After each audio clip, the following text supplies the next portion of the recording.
comedian from Fort Myers, Florida. Please give it up for Johnny C.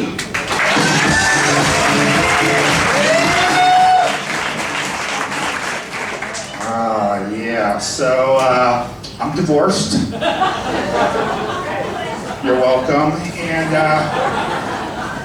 I knew my marriage was in trouble. In year number 7, my wife came home one day. She goes, you know, John, I think it's time that you start taking one of those pills to make things better in the bedroom. I was like, you want me to take a Viagra? She's like, oh God, no. Ambien.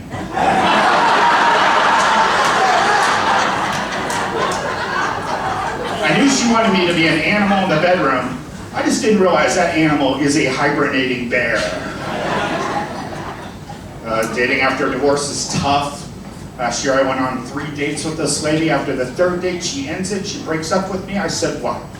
She goes, well, you're just starting off being a comedian. Every weekend you're going to be in a different comedy club, and I'm not going to be able to deal with your groupies.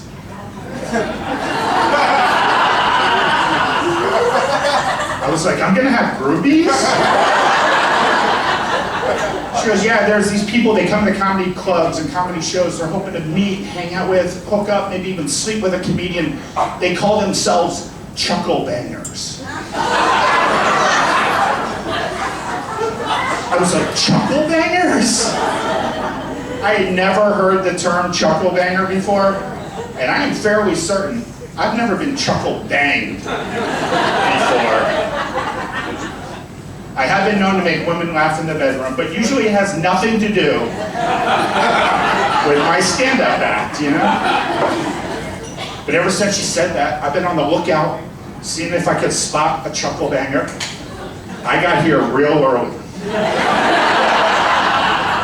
And I watched you all walk in, seeing if I could spot the possible chucker banger amongst us. Now I'll admit, there's one I'm hoping it will be. How are you?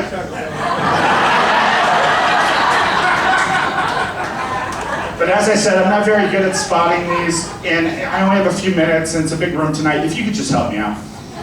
If we have a chuckle banger here tonight, if you could just raise your hand right now and identify yourself, this will make it a hell of a lot easier for all of us after the show. Thank you, sir.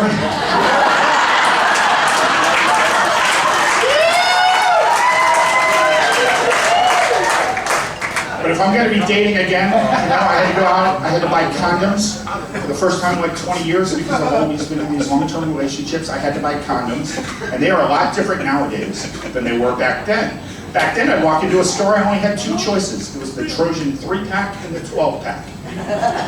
I would go with the 12-pack, give 6 to my friends who were too afraid to come into the store with me. I'd keep the other 6 for myself, and they would last me, oh, I don't know, 5 years? Whatever the expiration date is. But nowadays, you go into CVS or Walgreens, the condoms take up half an aisle. You got different sizes and shapes and colors and textures and sensitivity levels. I saw this one box that said, ultra sensitive. And I thought to myself, well, during sex, I do have a tendency to cry. Maybe that's the one for me, you know? But then I was reminded of this article that I read a while back that said some women are allergic to latex. And I figured with my luck, I'm gonna get that one woman, you know? After all, right after I was married, my wife suddenly became allergic to nuts.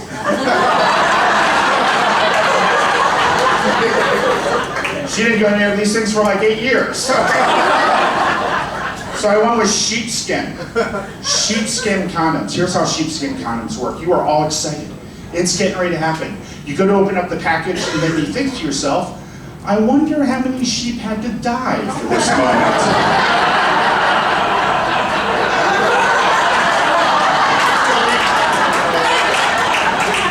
That's how it's 100% effective.